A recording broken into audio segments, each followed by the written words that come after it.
If you are someone who's waking up day after day and the life that you have is not necessarily the life that you want, then let's just have an honest conversation, because I know how hard of a life experience that can be, especially when you are doing everything you can possibly do that is in your power to change your circumstances, right? Like, this is where I am, this is where I want to be, and I am deploying all of the willpower, all of the drive, all of the determination.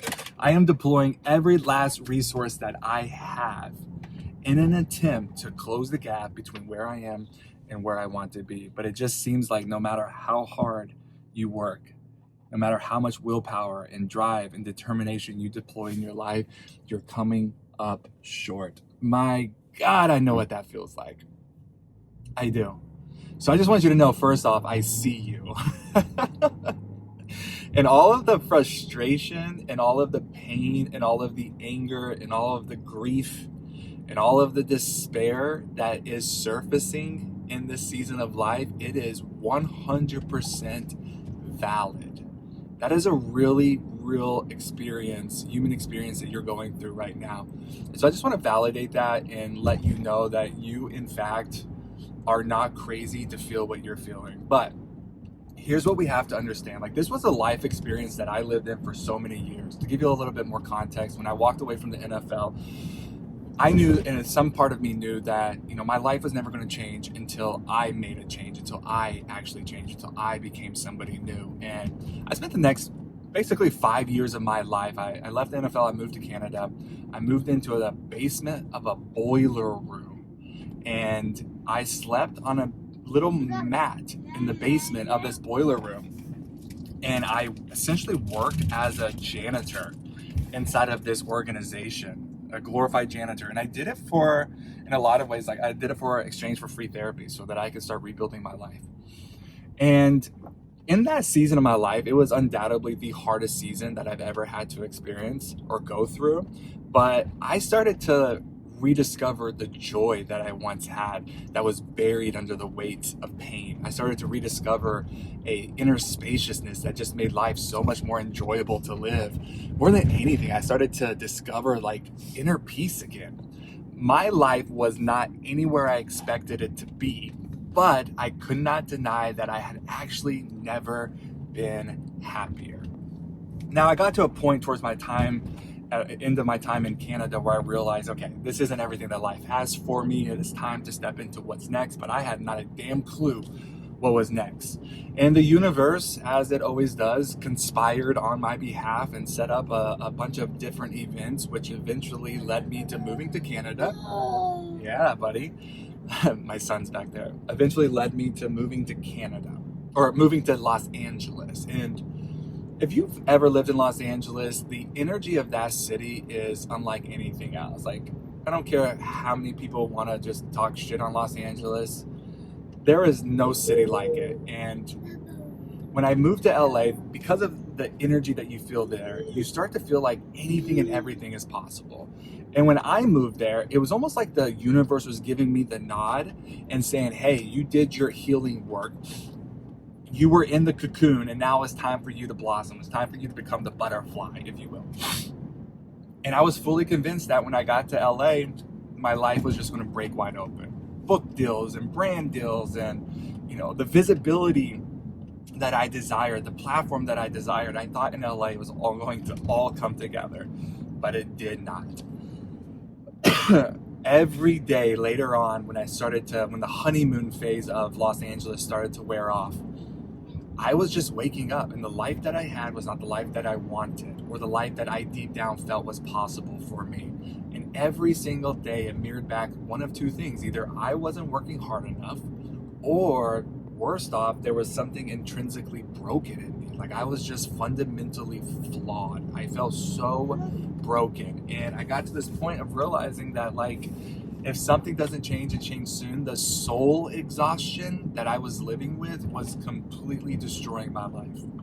I could not find any gratitude. I could not find any color in life. Food tasted bland. Music all, I experienced music in all the same way. It was just boring. Like, nothing could get through to me, nothing. I was completely numb in my life. And that's a really hard experience to go through.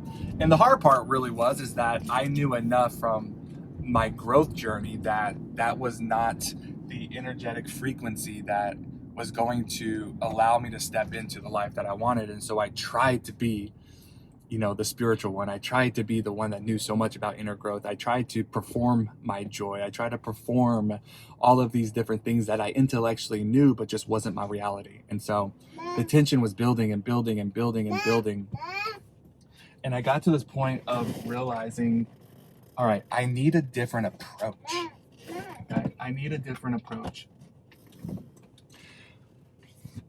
Through a strange series of events and just having some conversations with people, I started to realize that how I was showing up in this season of life was creating the friction that was leading to the tension that was actually increasing the suffering that I was experiencing. See, in that gap between what was and what will be, that tension that you feel, I thought that the answer was just to work a little bit harder, to move a little bit faster, to keep showing up and pushing through at all costs. Eventually it's going to break open. But you have to realize when we are living from that posture, we are essentially trying to embody what is known as power over life. We are trying to assert our power over life. We're trying to get life to submit to us. Never is going to work. Life is never going to submit to you. Life is not a battle to be won. Life is something that we have to learn how to participate with.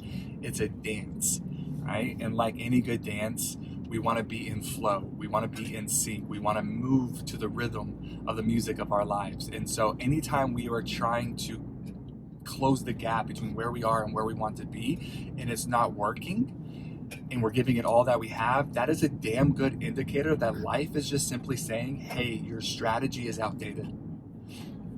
Because the most important lesson, and like really the thing that I'm trying to get at, that I want you to hear, is when you have reached the edge of your capacity, so when you've given life all that you have and it is still not coming together like you expected it to, and you feel just done, like you've reached the edge of your capacity, what you have to remember is the edge of your capacity is actually the end of your identity. Like, that's what's happening here. You have reached the edge of your capacity, which signals that you have also reached the end of your identity. And in order to get a new life experience, you first have to become somebody new. And life is trying to get you to see that. So this season of life, it's not about trying harder. It's actually about trying softer. And I understand that that might sound like weakness, but it's not. Trying softer is probably going to be the greatest demonstration of strength and courage that you've ever embodied in your life. When your entire life has been built on the back of trying harder, trying softer feels a lot like weakness, but it is you just accessing a very underdeveloped inner strength inside of you. And that is what this season is about. It's not about doing as much as about stillness. Because in the stillness, what's going to happen is all of the pain that has fueled this previous identity is going to surface. And you need to be present with that pain. Because as you work through the pain, as you work through the grief, as you work through the fear, as you work through all of the insecurities that have been hidden behind your ambition, behind your willpower, behind your drive, as you work through that, you are inevitably going to become somebody new. And that's what this season of life is all about. So again, if you are waking up and the life that you have is not the life that you want, despite giving it all that you have, the answer is not trying harder, it's actually trying softer. Be present with the pain that surfaces when you embody some more stillness in your life. Create the space and the time to be still. Watch what surfaces. Meet that with compassion. Meet that with softness. Meet that with healing. And then watch you become somebody new. And in becoming somebody new, you will begin to create a new life experience. Hope that helps. And if it does, push subscribe. Stick around for some time. And let me know. I would love to hear from you. Also, if nobody has told you recently, you're doing a damn good job.